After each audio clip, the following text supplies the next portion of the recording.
New York City is famous for its skyscrapers, but few know what lies beneath the city.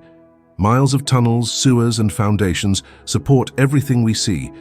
Just as a city needs solid foundations, our lives also need an unshakable base. In the Gospel of Matthew, Jesus warns us about the difference between the wise man who builds on rock and the foolish man who builds on sand.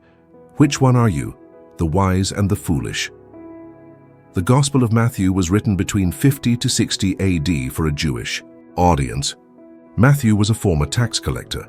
He wrote his Gospel describing Jesus' life and ministry, emphasizing his identity as King, the Messiah of Israel.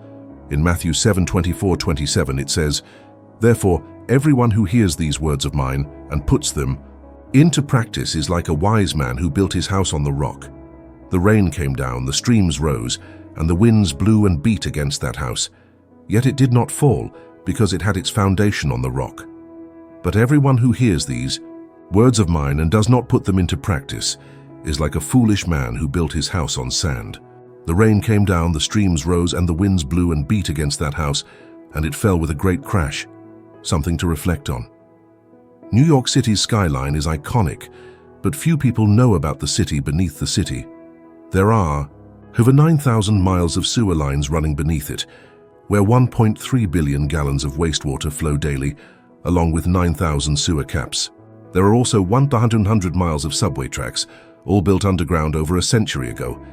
If laid end to end, they would stretch from Brasilia to Rio de Janeiro. There's New York's skyline, but there's also the city beneath the city, the hidden city. This is the key because that's where the bedrock lies, the foundation upon which everything above is built. Above-ground New York mirrors the topography below. No matter what you're building, you need a solid cornerstone to hold it all together.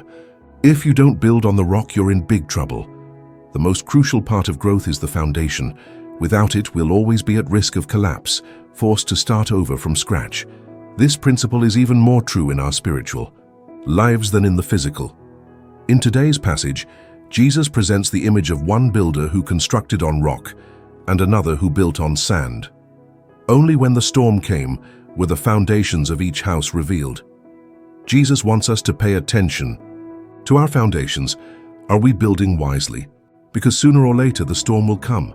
Each of us is called to make a choice, to anchor our lives on the eternal rock, who is Christ, and to build our foundation in Him through godly behavior, speech, actions, relationships, and choices. Pastor Chris Hodges once said, "It's better to prepare for the storm before it arrives, because when the wind blows and the storm rages, it's too late to build a structure strong enough to withstand the force coming your way." In the end, it's the foundation of obedience and character that protects us amid life's storms and struggles. In this season of your life, commit to building wisely on God's Word. Be a doer of the Word, so you can withstand the storms when they come. Sooner or later, the storm will come. The question isn't if it will come, but how prepared you'll be. Jesus calls us to build our lives on the rock, Himself.